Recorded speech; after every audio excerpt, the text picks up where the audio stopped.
Mesdames et messieurs, assalamu alaikum wa rahmatullahi wa barakatuh. Que la pour tous, je suis tout à fait ravi de vous retrouver dans ces jardins du paradis, dans ces cercles d'invocation d'Allah. Et toujours nous essayons de poursuivre cette discussion très importante en ce qui concerne le dialogue.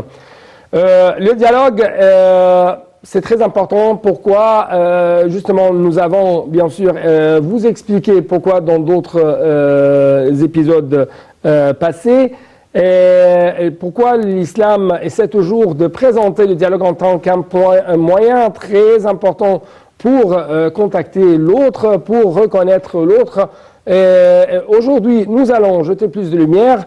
Vous pouvez même proposer quelques interviews qui a été ou que j'ai le plaisir bien sûr de le faire pendant la conférence du ministre de Waqf pour les affaires islamiques. Et cette conférence, ou la 31e édition de cette conférence, a été tenue sous le titre « Le dialogue interreligieux, interculturel, le dialogue entre les religions et les cultures ». Justement, il y avait des messages, bien sûr, qui ont été adressés à tout le monde, au vu de tout le monde. Et l'expérience du prophète Mohammed, que la paix et bénédiction d'Allah soit sur lui, était très éminente. Notamment sa vie à Médine, avec bien sûr les juifs, avec les non-musulmans, avec les autres, c'est-à-dire, et comment il a essayé même d'organiser de telles relations et comment il a, sallallahu alayhi wa sallam, a pu concrétiser la vision de l'islam justement à l'égard de la diversité humaine. C'est ce qu'on va savoir avec les explications de notre invité, Dr Sami Mandour, le grand professeur à l'université de l'Azhar. Dr Sami Mandour, vous êtes le bienvenu sur Native International. Merci. C'est un grand honneur. Merci. Merci beaucoup. L'expérience prophétique est tout à fait très enrichissante pour l'humanité tout entière et pleine de sagesse. La coexistence pacifique entre le prophète, le leader des musulmans à cette époque, et les autres religions est une expérience inspiratrice. Oui, exactement. Oui. Donc, est-ce que vous pouvez nous donner un peu plus des dimensions, un peu plus d'explications en ce qui concerne comment le prophète a vécu avec les autres? Sallallahu alayhi wa sallam. Oui, bien sûr. Bismillahirrahmanirrahim. Alhamdulillah, wa salatu wa salamu ala sayyidina rasulillah wa ala alihi wa sahbihi wa man wala. Rabbi shrah li sadri wa yassir li amri wahlul 'uqdatan min lisani yafqahu qawli. Oui, bien sûr, c'est une question très importante pour nous et pour notre monde d'aujourd'hui. Et surtout dans un contexte où il y a beaucoup de gens, beaucoup de délégations même contre l'islam à propos de ce sujet. Puisqu'il y avait des gens qui disent, voilà, le prophète Mohammed sallallahu alayhi wa sallam, c'est pas quelqu'un qui appelle à la paix, c'est pas quelqu'un qui appelle à la coexistence, c'est un chef de guerre. Ils l'ont dit, ils l'ont prétendu. Mais effectivement, c'est pas, le prophète sallallahu alayhi wa sallam n'est pas ça. Puisque le prophète sallallahu alayhi wa sallam, c'est un réconciliateur.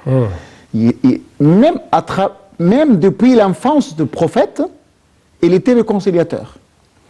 Et je vous rappelle un récit très important, très bref aussi, au moment de la reconstruction de la Kaaba. Les Mécois avaient voulu reconstruire la Kaaba. Et donc, on a commencé, on a terminé. Il ne reste qu'une petite chose, c'est de remettre la pierre noire, Al-Hajar Al-Aswad, dans son lieu exact à la Kaaba. Et donc, puisque la pierre noire, pour les Arabes même et pour les musulmans, a déjà une importance, a déjà un certain honneur, un certain mérite, donc qui doit avoir ce mérite de remettre la pierre noire à sa place. Donc il y avait déjà un certain conflit qui doit avoir ce mérite. Donc chaque tribu prétendait déjà ce mérite. Et donc, on était sur le point d'entrer en conflit. Et donc, quelle sera la solution? Quelles étaient la solution à cette époque-là?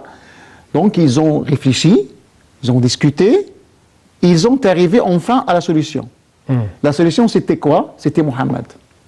C'est pas Mohammed qui doit remettre, mais c'était Mohammed qui doit trancher le litige, trancher le conflit. Puisqu'à l'époque, à cette époque-là, on appelait Mohammed, même avant sa mission, As-Sadiq al-Amin. C'est-à-dire le loyal et le sincère, le véridique. Donc, puisque on a cherché dans notre tête qui peut résoudre ce conflit, c'était Mohammed. Et donc, Mohammed est venu, il a jugé, et donc il a donné son jugement, il a dit, on doit apporter tout un drap, et donc on doit mettre la pierre noire sur ce drap-là, et chaque tribu doit désigner un représentant, et tous les représentants doivent apporter ensemble la pierre noire, et à la Kaaba, c'est le prophète Mohammed sallallahu alayhi wa sallam qui a pris cet honneur de le remettre à sa place. Donc, de cette manière-là, il a réconcilié, il a même aidé à l'unité, à la cohésion de son peuple à cette époque-là. Donc c'était même avant la mission du prophète Mohammed sallallahu alayhi wa sallam. Oui, mais justement, ce qui m'attire beaucoup l'attention, c'est son expérience, alors qu'il était très fort et qu'il a fondé bien sûr un État très important, très grand, justement à Médine. Parce que il y a des gens qui s'appellent des savants, qui parlent que l'islam, et il y a deux genres d'islam, l'islam de Médine, l'islam de la Mecque. Justement, j'aimerais bien sûr savoir comment notre prophète Mohammed sallallahu alayhi wa sallam a accepté l'autre, a traité avec les autres, mais justement après cette petite interview.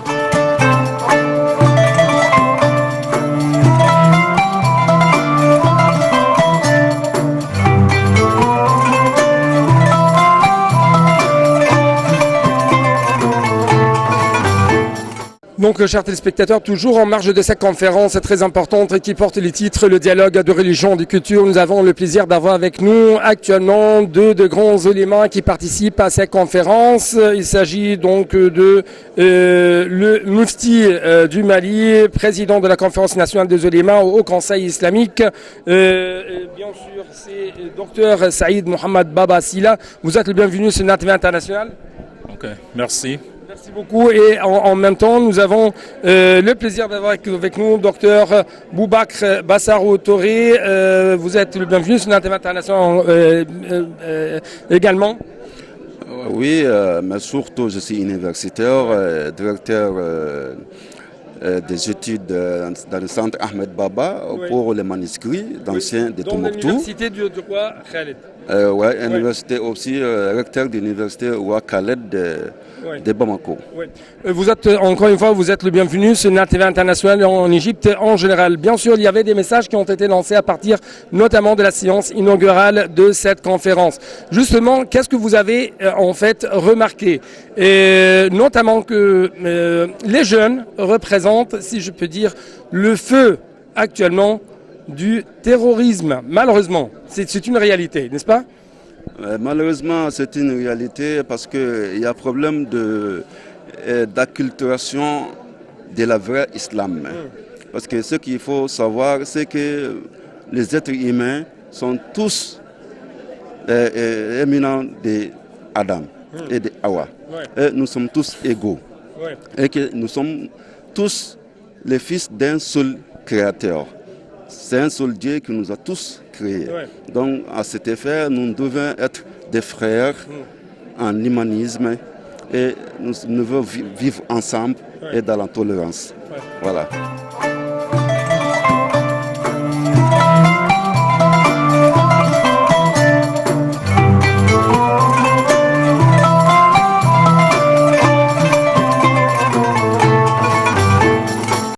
Donc, très rapidement, l'expérience du prophète À Médine. à Médine. Oui, tu as déjà raison, puisque Mais avant même de répondre à la question, vous avez dit l'islam, il y a des gens qui disent islam de Médine, islam de Mecque. Oui, l'islam de Médine, l'islam de Mecque, l'islam de tolérance et de réconciliation Il n'y a qu'un seul islam. à la Mecque, pendant que les musulmans étaient faibles. Il n'y a qu'un seul islam. Et c'était tout à fait le contraire, alors que les musulmans étaient à Médine et étaient devenus plus forts qu'à la Mecque. Donc, votre réponse, je vais vous expliquer. Il n'y a qu'un seul islam. Oui. À la Mecque et à Médine. Et je vous explique les choses. Donc, à la Mecque, à la fin même de la période mécoise, il y avait des compagnons qui sont venus auprès du prophète pour lui dire « Nous sommes persécutés. Nous avons subi toutes sortes de tortures. Donc, permettez-nous de lutter contre les Korachites. Cet événement-là, c'était à la Mecque. Ouais. Et qu'est-ce que le prophète a dit? Ce n'est pas le prophète qui a répondu. Le prophète a répondu et le Coran a répondu. Non. Le prophète a dit Lam umar bi qitalin ba'd. C'est-à-dire, je n'ai pas reçu l'ordre de lutter. Première chose. La deuxième chose, le Coran dit قل للذين آمنوا le prophète يغفروا للذين لا يرجون أيام الله ليجزي قوما بما كانوا يكسبون. Le prophète dit الذين آمنوا à ceux qui ont cru de pardonner. Ouais. Donc le message même de l'islam de pardonner qui? De pardonner qui? À ceux qui ne croient pas en Dieu. À ceux qui pas n'espèrent la rencontre d'Allah. À ceux qui mécroient la rencontre d'Allah, à ces mécréants, puisqu'on parlait de la Mecque, on parlait des politistes, on parlait des mécréants. Donc là, le message même à l'époque mécoise, c'était le pardon. Il faut pardonner. Et donc là, bien qu'il y avait des compagnons qui ont déjà la capacité, la puissance de lutter contre. Et alors que les musulmans, à cette époque, ou pendant cette période de la Mecque, étaient sous une grande torture, sous une grande humiliation de la part des non-musulmans. On a enduré, on était patient. Et en même moment, donc le terrain mécois n'était pas fertile à la da'wa du prophète. C'est-à-dire, il n'y a pas ces cléments qui aide le prophète. Oui, et il y a une autre chose, avant même de jeter un peu plus la lumière à Médine.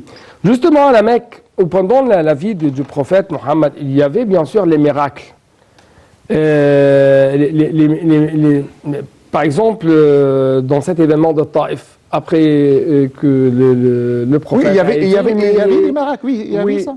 Il y avait justement des appels à se venger de ces gens qui ont torturé, qui ont humilié... Mais le Coran était tranchant. Oui. Donc le message du Coran, c'était le pardon. Oui, et même Allah, qu'il soit glorifié, dans cet événement, a envoyé des messages, des messagers, par exemple, c'est ce que je me rappelle. Il y avait des anges. Des anges. Des anges pour dire au prophète, si vous me permettez d'écraser les peuples mécois entre les deux montagnes, l'Arshadayn. Et le prophète, qu'est-ce qu'il a dit? Oui, Allahumma hdi qawmi fa innahum la ya'lamoun. Non, il l'a refusé en disant Allahumma hdi qawmi fa innahum la ya'lamoun. Oh Seigneur, guide mes gens, guide mon peuple parce qu'ils ne savent pas. Oui, donc et ensuite, c'est le prophète de la miséricorde. De la miséricorde, alors qu'il avait une grande autorité de se venger. De se venger via l'invocation. Dans cette... outre, je parle outre de cette coopération de la part des compagnons. Il y a ce renforcement divin, ce renforcement de la part d'Allah contre toute animosité venue de la part des Mécois. Et malgré tout ça, le prophète a dit Allahumma hdi qawmi fa innahum la ya'lamoun. Et donc là, c'est pour vous dire, il n'y a pas deux islams, il y a un seul islam. Mais le problème est quoi? Le problème, à un moment donné, après 13 ans, Ouais. le prophète a déjà passé 13 ans À la Mecque. parmi les Mécois pour les appeler à la religion d'Allah, à la tolérance, il y a tout ça. Et il n'a subi que persécution et torture. Et donc, une fois il est parti vers Médine, donc il y avait un autre moment, parce que l'immigration, c'est un moment charnière dans l'histoire même de l'islam, même, il y a, entre parenthèses, l'islam n'est devenu une religion complète, parfaite, qu'à la fin de la mission du prophète. Quand le verset coranique « Al-yawma akmaltu lakum dinakum » fut révélé. Oui. Donc dans ce cas-là, on peut parler de l'islam en tout. Mais donc, parler de l'islam, mais quoi? De l'islam médinois, c'est quand même ça pourrait faire confusion dans la mentalité Si je peux des gens. ajouter une chose, l'islam est une brique sur une autre. Oui, c'est ça. C'est-à-dire, il y avait fiqh al-ibadat, plutôt fiqh al-aqida. Il y avait al-aqida, la les croyance. croyances. Donc le prophète a essayé pendant ces longues années, 13 ans, à la Mecque, D'enraciner, d'inculquer, la croyance oui, et c'est ça. d'éliminer cette croyance d'al-jahiliya ou C'est ça. Exactement ça. de l'ignorance. Après ça, comme vous venez de dire, J'ajoute aussi quelque ce chose. sont les législations Oui. qui ont été appliquées Oui, sur c'est le ça. terrain au sud du monde. Mais après, si je peux dire, et vous pouvez me corriger, la maturité des musulmans. Oui, Parce c'est ça. qu'ils étaient auparavant, ces compagnons de notre prophète Mohammed étaient justement des ignorants, étaient justement des gens qui ont fait beaucoup de fautes, beaucoup d'erreurs, que ce soit envers les êtres humains, envers Allah, envers l'environnement, envers tout le monde. Mais donc, ce qui était très essentiel, c'était l'être humain pour l'islam, pour le prophète Mohammed. Comment on peut À la Mecque corriger comme à et former Médine. Oui, c'est cet ça. être humain, n'est-ce pas? Oui, je prends vos dernièrement, la formation. Former. Former. À la Mecque, il y avait la formation. Oui. Il y avait l'éducation. Il y avait là le prof. Et il y a des gens qui avaient déjà des habitudes enracinées dans l'ignorance, dans la jahiliya, et dans l'idolâtrie, et maintenant ils sont devenus musulmans. Oui. Donc le prophète, qu'est-ce qu'il a fait? Il s'est consacré à former, à éduquer ces gens-là, cette première génération de l'islam, pour qu'elle accepte, là vous avez parlé de la croyance, donc on doit enraciner, enfermer, affermir la croyance. Si on a déjà cette croyance solide, on devrait plus tard accepter les institutions, les législations d'Allah subhanahu wa ta'ala. Ouais. Mais si par exemple je dis au Et début... pour les rendre en fin de compte en tant que des exemples à Oui. suivre de la part Par des tous autres les musulmans. générations Futures, de les générations l'islam. futures. Justement, nous devons bien sûr continuer pour suivre cette discussion, mais après cette petite interview que j'ai fait pendant la conférence du ministère de Waqf intitulée Dialogue interreligieux, interculturel.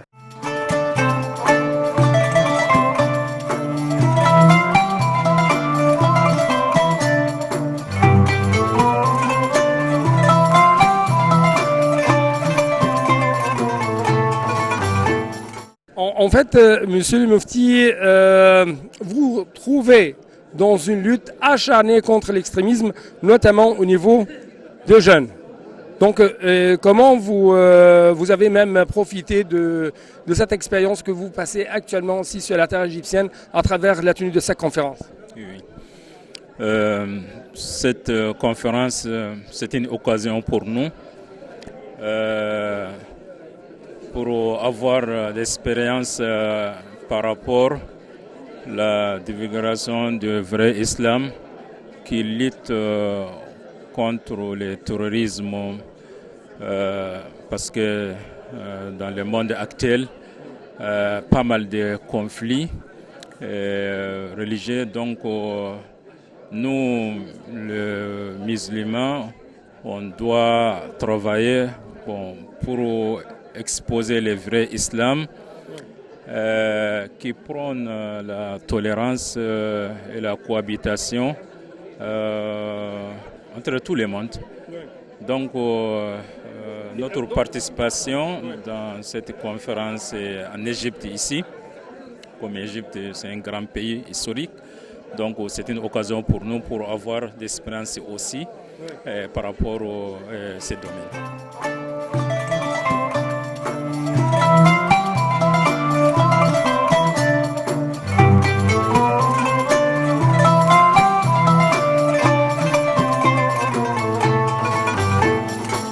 Donc, encore une fois, avant lancer la guerre, il y avait le dialogue, il y avait la patience, le dialogue, Le pardon. les appels, le pardon, et à la fin, c'était la guerre. Comme on dit, c'est le dernier remède de toute chose. Oui, normalement, on a déjà dit, c'était le cas à la Mecque, et quand on est à Médine, le prophète s'est intéressé tout d'abord à édifier la société médinoise, à édifier le premier État musulman à l'époque. Et donc là, cet État musulman doit nous donner l'exemple de la reconnaissance de l'autre. Puisque quand le prophète était à Médine, il y avait les mécréants, il y avait les juifs, il y avait en plus les musulmans. Et les musulmans eux-mêmes, il y avait les muhajirines, c'est-à-dire les Korachites, les Mécois, et il y avait les Médinois. Donc vous avez des gens qui appartiennent à plusieurs entités différentes. Comment le prophète, en tant que prophète d'abord, et en tant que chef d'État, comment il peut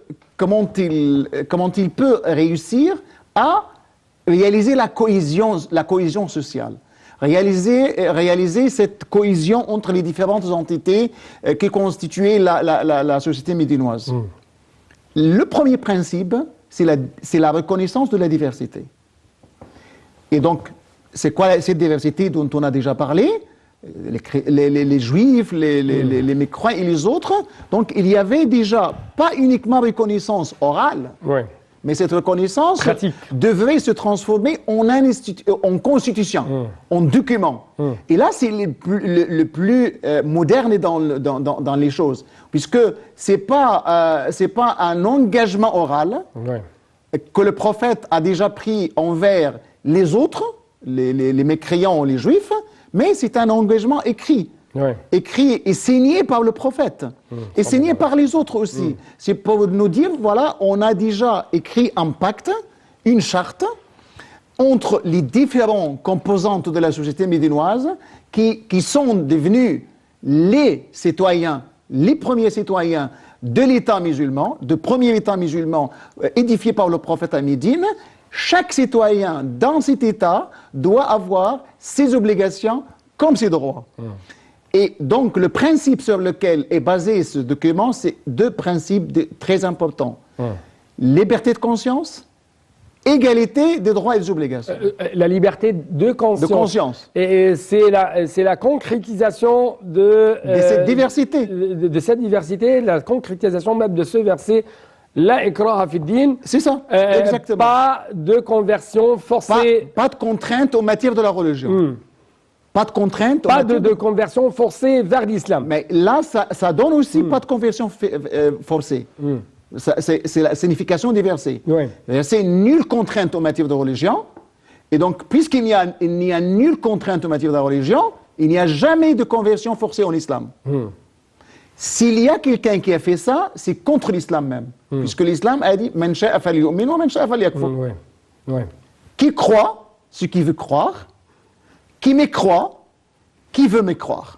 Même dans le temps fort des musulmans. Parce que l'islam est tout à fait fort. Mais dans le temps fort des musulmans, il y a toujours ce principe qui est appliqué. Nulle contrainte. Nulle contrainte dans la conversion vers l'islam. Que croit qui veut croire et qui me croit, qui veut mécroire. C'est la règle d'or de l'islam. Donc, personne n'a jamais le droit de forcer quelqu'un à abandonner sa religion ou bien à se convertir vers une autre religion. L'autre principe, donc, quand on dit la liberté de conscience, c'est pas seulement le choix de la religion, mais aussi la liberté de l'exercice des cultes de chacun. Oui. C'est-à-dire, dans un pays où il y a des chrétiens, il y a des musulmans, il y a des juifs, donc vous avez déjà les églises, vous avez les synagogues, vous avez les mosquées. Donc chaque citoyen a le droit d'exercer ses cultes dans les lieux de culte propres à lui. Et même l'islam a demandé, a ordonné, a enjoint aux musulmans de protéger les lieux de culte des autres confessions. Et même la permission, l'autorisation de la guerre. Vous avez parlé de la guerre. L'un des objectifs de l'autorisation de guerre est de protéger les lieux de culte des autres religions. Vous avez dans le Coran. La guerre en islam. En islam. D'après le fiqh islamique, d'après les pratiques prophétiques. Légiférer, instituer, parmi les raisons, protéger les lieux de culte des autres religions. C'est pas moi qui dis, c'est le Coran qui le dit. Donc la guerre, c'est pas une initiative, mais c'est une réaction à une injustice. Donc vous ne devez jamais lancer la guerre comme ça, mais il y avait une injustice, et donc vous devez quand même repousser l'injustice, repousser l'agression. بأنهم ظلموا وإن الله على نصرهم لقدير الذين أخرجوا من ديارهم بغير حق إلا أن يقولوا ربنا الله. Voilà donc là l'injustice et l'agression. ولولا دفع الله الناس بعضهم ببعض لهدمت صوامع وبيع وصلوات ومساجد. Donc le Coran parle de quoi?